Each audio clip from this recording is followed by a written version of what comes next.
Hello guys, nagluluto ako ng talong at saka itong tilapia. Usok ng aking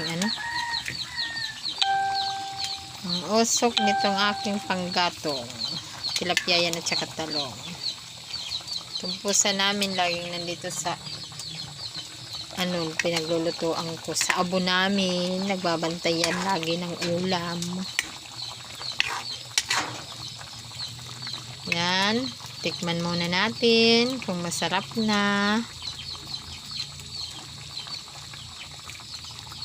Tikman ko muna kung masarap na.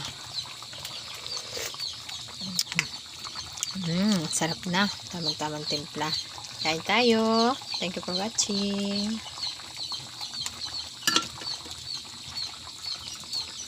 Ming Ming, bantayan mo.